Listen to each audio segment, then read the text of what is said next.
All right, man. Cool looking Ziricati. I mean a bocote top on here. I'm liking these pickup surrounds here. These are pretty cool, huh? Wraparound bridge, all brass. 25 frets, nickel. I did these in nickel. Brass nut. Cuban mahogany solid slab. It's a solid slab neck, and it's pretty sweet. Got bocote binding on it too. It's to match the top. And a little bocote back strip there. And this old Cuban mahogany is super dense, man. Let's hear some licks on it, man. Let's hear some licks. What does it sound like? Does it have a sound? This neck has no truss rod in it whatsoever.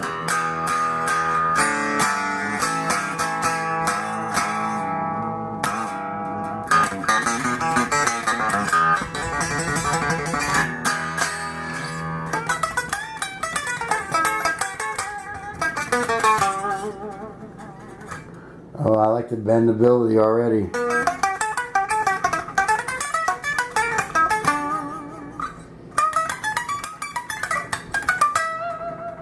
I'm liking it.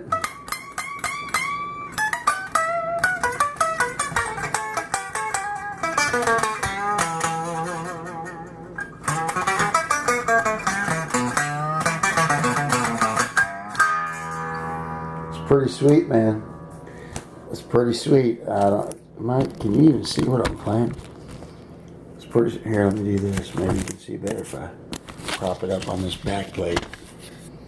There you go. That's better, huh? Is that a better angle? Pretty nice, man. I'm telling you.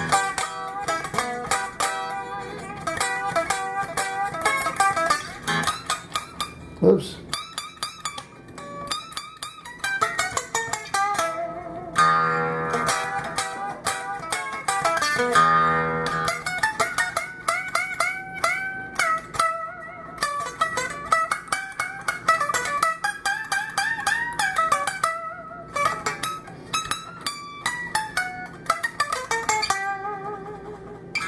I'm really liking the sound of it too.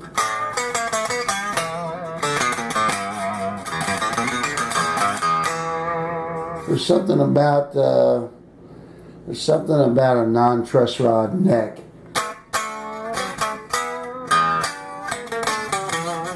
There's something about it, man, that's so pure. I don't know.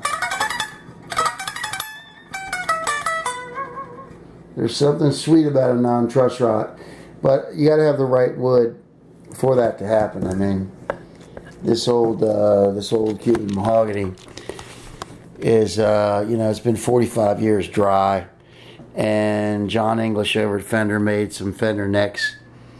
And he recommended, if you're not going to put a truss rod in them, to make them 1 inch thick. So it's a big, fat V-neck. But this Cuban mahogany is so hard.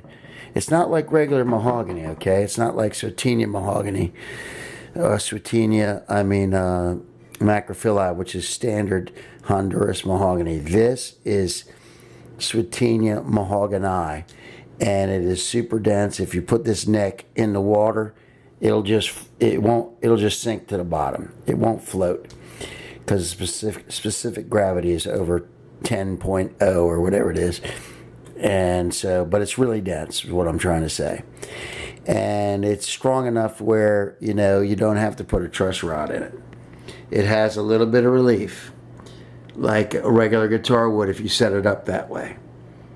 So, and that's just what you want. So when the frets were hammered in, it had a slight back bow in it, just a slight. And then when the strings put it on, it went the other way. And it'll stay like that forever. This wood was so dry. 45 years of drying time. So on a guitar like this, on a special build, you can get away with it. But you can't do this on most guitars. But on this one you can. So I've got some leveling to do on the frets, which is going to be interesting to do because it's, like I said, it's slightly backbowed. So I've got to jig it up so that it's dead flat. Well, as flat as I can get it, and then level it with some like compression on it, And then, so it is a bit of a bear, but we'll get it playing and playing great. This white stuff in here is just, when I inserted the whole neck slab. So this whole neck slab goes in here and goes to about here. And it was a little bit uneven with the body wood when I put it in. And so I didn't want there to be no gap. So I used epoxy to glue it in, and then I used a cotton filler to mix with the epoxy to make it flat, so that the inside of the guitar, it was flat where the neck inserted, because it was a little bit lower on one side, just the way that I cut it. I wasn't trying to make it perfect, but then I said, you know what, let's make it perfect. So then, well, that's the way that looks, in case you were wondering what that is.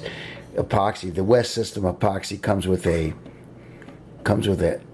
cotton additive that you can add to fill gaps. And so the gap's not very thick. I mean, you can see the wood in there. Here's the real wood here. So then it starts like right slightly underneath that cotton. You can tell right there. It's only like about a 1/16 of an inch of this cotton, but that's epoxy. So I slathered it on there real good, and then it became flat, as you can see. So